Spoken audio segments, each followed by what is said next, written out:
everyone. Welcome back to New York Energy Week 2024, the epicenter of global energy innovation, where industry leaders, visionaries, and pioneers gather to shape the future. This landmark event, now in its 11th year, unites the brightest minds to forge new paths and challenge the conventional boundaries of energy technology and sustainability. So thank you for joining us here on the One Business World platform for this transformative journey, which promises to inspire, empower, and catalyze groundbreaking advancement in the energy sector. So joining us now this afternoon from New York is Deirdre White. She is the CEO of Pyxera Global, and her topic is urban mining and the energy transition. Good afternoon, Deirdre. Nice to see you again. Good afternoon. So good to see you again, Glenn. Thank you for including me in this amazing week.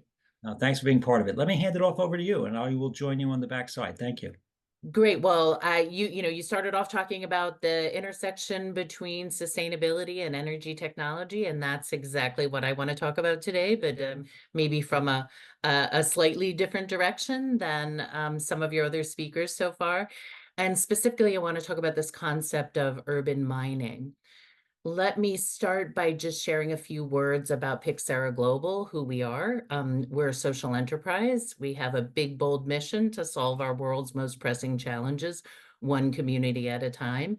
Obviously, energy, clean energy is one of the biggest challenges facing our world today. So is definitely an area that we have been focused on of late.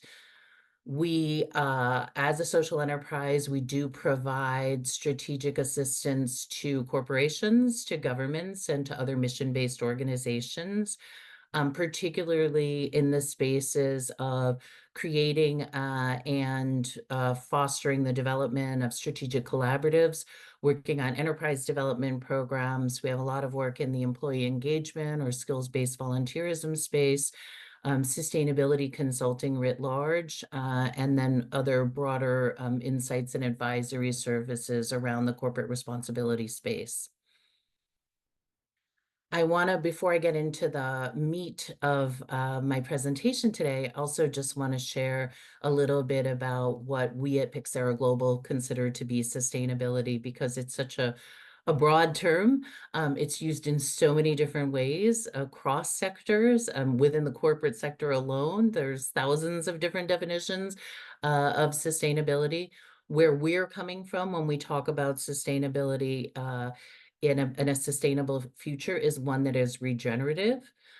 It's one where we're using net positive business models, not just do no harm, but actually going beyond do no harm to actually have businesses and organizations that are contributing to the well-being of people and the planet. And equitable is really important to us at Pyxera Global, that we're actually creating models and engaging in behaviors that address historical imbalances in power dynamics. So just that framing as we go into talking a little bit about one of my passion topics, which is urban mining. So let me start with just a little bit of ground setting here on critical minerals and the need for critical minerals in the just energy transition. The need for critical minerals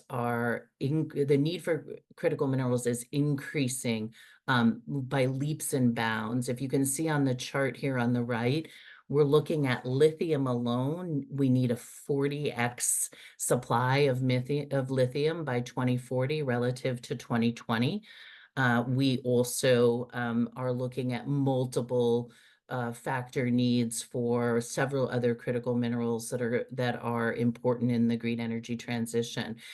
And why is this such a big challenge? Well, one of the reasons that it's a challenge is that these critical minerals are concentrated mainly in two countries, and that is the Democratic Republic of the Congo and China. So somewhere between 60 and 70% of the global production of critical minerals comes from those two countries, and China controls about 95% of all refined minerals.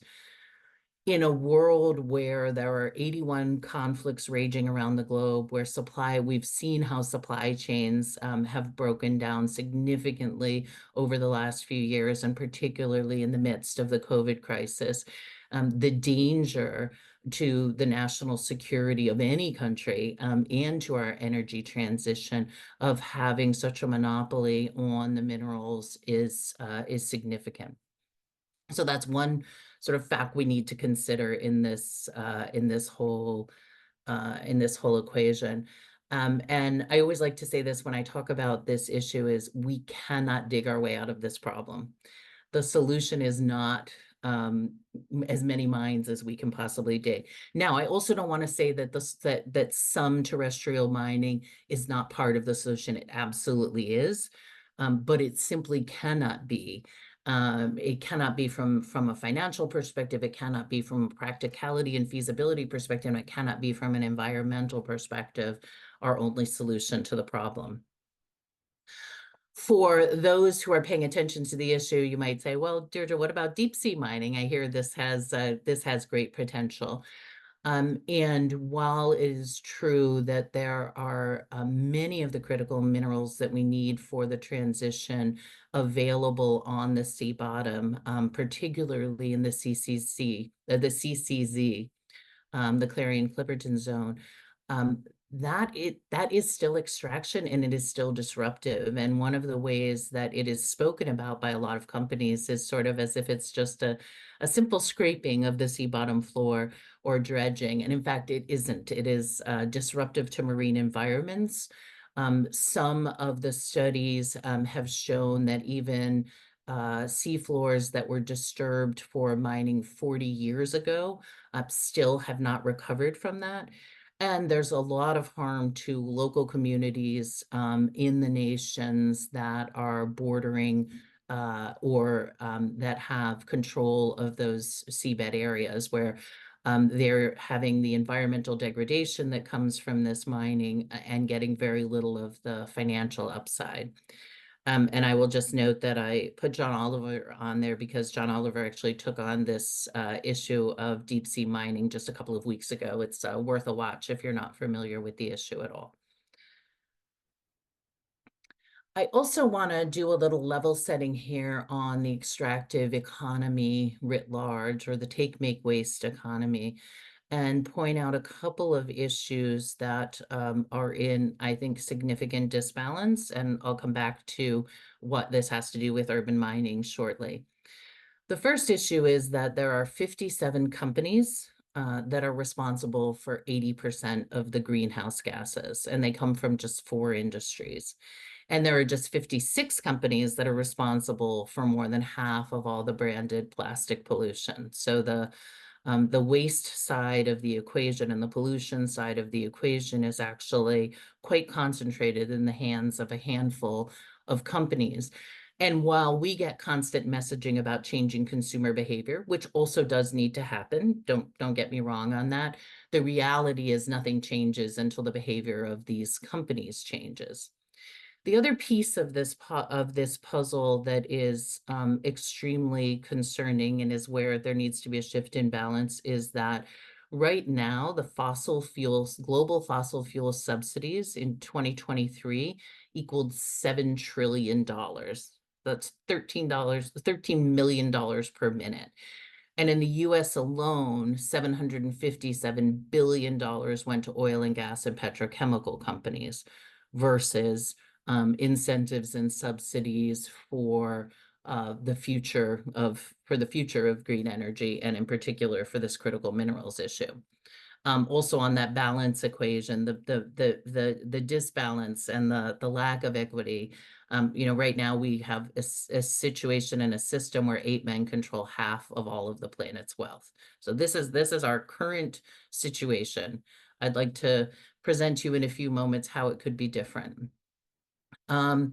Also on the linear extraction front, just looking not only at the subsidies, but actually at the net profits across the oil and gas and petrochemical sector.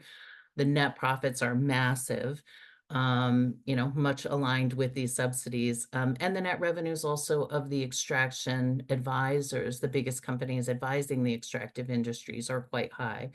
The system does not incentivize the kind of work that I'm about to describe to you on the critical minerals front.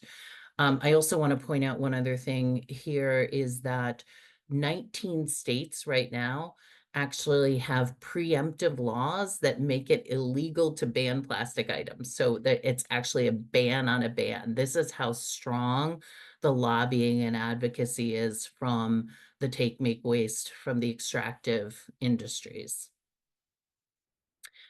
And just getting a little more granular here on e-waste in particular. So according to the UN's Global E-Waste Monitor, in 2022, 62 million tons of e-waste was produced, up significantly from just a dozen years before. And that number is supposed to reach 82 million tons by 2030. Today, only 1% of the rare earth element demand is met by e-waste recycling. And just a couple of other factoids to get your head around how massive this issue is. The 2022 e-waste alone, that 62 million tons, would fill 1.55 million 40-ton trucks. That's enough 40-ton trucks to go to circle the equator one full time. And let's also put the money on the table here. $62 billion worth of recoverable natural resources are estimated to be left in this e-waste every year. $62 billion equation. Couple more facts on the supply of critical minerals that's here in e-waste. In the US alone, 8 million tons per year of these valuable resources are thrown away into dumps, are not, we don't re-extract the critical minerals from these. And interestingly, if we actually go and mine in the traditional way, terrestrial mining, the cost of getting the resources we need just for one phone is $17.86 versus the market value of them in the phone at $1.64. And again, here, I just want to emphasize this $62 billion in e-waste urban mining potential value. Now, all of that, all of those facts add up to the idea that we need to take on urban mining and critical minerals mining from e-waste as a significant infrastructure investment. One thing that is giving us hope at Pyxera Global is that just this spring, the Americas Act legislation was introduced. And this is not focused on critical minerals yet, but it is focused on textiles and medical devices. And so what we're seeing in this milestone, a bipartisan legislation, is an opportunity for expansion or new legislation that would actually address this critical minerals equation. In the absence of that legislation to date, I want to share what we've been working on at Pyxera Global, and that really is an effort to reimagine mining. And what I mean by that is we have put together a group of companies called the Circular Supply Chain Coalition. And the Circular Supply Chain Coalition was brought together specifically to look at how we can create local recovery systems for these critical minerals and link them to global supply chains. So the partners in the Circular Supply Chain Coalition are working on both advocating for and supporting critical minerals reuse subsidies.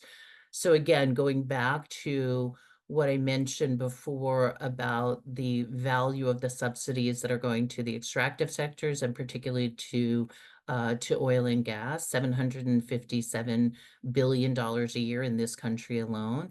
Imagine if some portion of those subsidies could be shifted to building the infrastructure around recapture of critical minerals. We're also looking through the Circular Supply Chain Coalition at how do you prioritize structurally excluded communities? So historically marginalized communities, how do we ensure both that the work we're doing in the Circular Supply Chain Coalition has an environmental justice lens to it? Oftentimes, this waste most significantly impacts these structurally excluded communities. It also is looking at how do we ensure that the financial benefit from this reimagining of mining, from this recapture of minerals, uh, goes to structurally excluded communities, that jobs are created, that innovation hubs are created, that opportunities are created in those communities. And finally, we're looking at how we coordinate and synthesize the global and the local value chains. How can we connect the extraction part of this work, the extraction of the existing minerals part of this work, with the global supply chains that need those for the green energy transition? And why is this circular supply chain coalition so unique? It really is the marriage between equity, regeneration, and logistics. And I want to really put some emphasis on that last logistics piece, because that's, I think, what gets missing in some of the efforts that have been underway to try to take on this critical minerals question and this urban mining question. We have been so fortunate as to have FedEx as a very strong partner who has engaged with us in this work through a pilot that we did last year, and who continues to move this work forward as a core member of the Circular Supply Chain Coalition. So the CSCC is focused on a real world pilot that, as I mentioned, we did together with FedEx, where we actually collected computers and tablets from across the United States, brought them to a central location using FedEx's infrastructure and logistics knowledge. We separated them into those that could be refurbished, which went to one social enterprise that refurbished them and made them available to low-income communities. Those that couldn't be refurbished were deconstructed by another social enterprise, who then made those materials available in the EV battery supply chain. So we're looking at replicating that work for EV batteries and much, much more. So using FedEx's infrastructure, using corporate partners that are buyers for these types of minerals, and then working with locally based industries, local social enterprises that are prepared to do the refurbishment and the extracting of the critical minerals from the existing e-waste work. And finally, just to give a snapshot of the Circular Supply Chain Coalition, at Pyxera Global, we sit as the secretariat for this group. We work with 3 expert governing partners that all have extensive experience in the circular supply chain area, as well as in community-based solutions. Again, FedEx as an implementation and funding partner, and then several ecosystem partners. There's so much to the Circular Supply Chain Coalition and to this work of urban mining and to recapture of critical minerals. I only had 20 minutes to share it with you today, but if you'd like to learn more, or if you'd like to join the Circular Supply Chain Coalition and you really see the opportunity here to reimagine mining, to stop trying to dig our way out of the problem and to actually recapture these resources that we've already invested in mining over many generations, please do learn more at the code here and join us in this journey. Thank you so much. Deirdre, thank you very much. Great job. Great job. Very informative. Much appreciate the information and your slides. Now, you guys are a not-for-profit, correct? We are, yes. Yeah, yeah. Just want to make sure on We're that. a not-for-profit. We're a social enterprise. We We are a not-for-profit that recognizes that our solutions really do have to have a market base. And as I laid out for you here, this one clearly does. There's a lot of money that's being left on the table by our inability to put the infrastructure around this critical minerals question. No, you've got an impressive page there of partners for sure. As you tackle this issue, the e-waste component. You talk about social enterprise in a way too, a little bit of social entrepreneurship, right? When you think about it, you, Absolutely.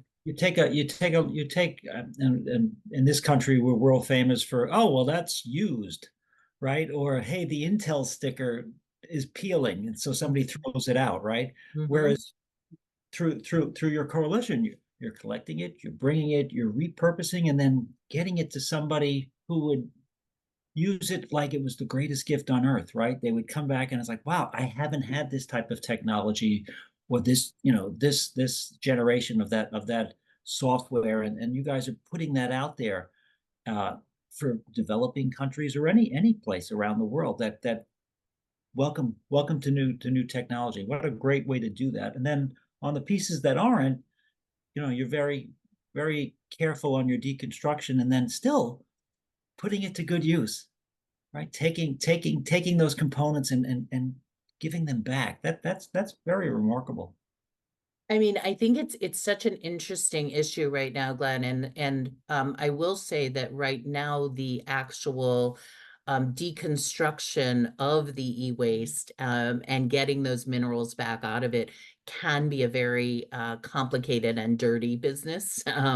It is quite complex to do, and it takes a real skill set. What our hope is as we get this infrastructure built and as we get more and more companies on board, that what we're able to do is affect change in the way that these goods are actually manufactured so that it's much easier and cleaner to extract the minerals and put them back into circulation. And the last thing I would also say on that is one thing that's so interesting about most of, not all, but most of these critical minerals can be recycled numerous times with very little or no loss in integrity.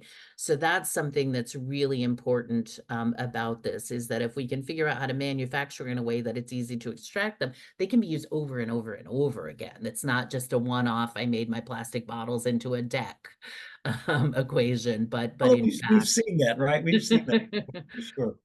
How did you mentioned the Americas Act? Obviously in the United States, anything that's bipartisan is always people are always shocked. So that sounds like some heavy lifting. How do you guys stay up on legislative affairs and those types of connections? We just have a lot of people on our team who are doing the research and keeping abreast of it. And as I said, that's one piece of legislation. Yeah, yes, bipartisan is so rare today, unfortunately. And honestly, just looking at this reuse and remanufacturing equation is quite rare. And so seeing that come up really gives us hope that there could be a legislative push around this issue. Because as I said earlier, it's energy security, but it's national security writ large. So this should be an easy bipartisan issue to look at how can we put resources around this need. Yeah, the concept of national security, we've had that a couple of times here already this week at New York Energy Week, coming up with all of what's been going on in it, and it's so important.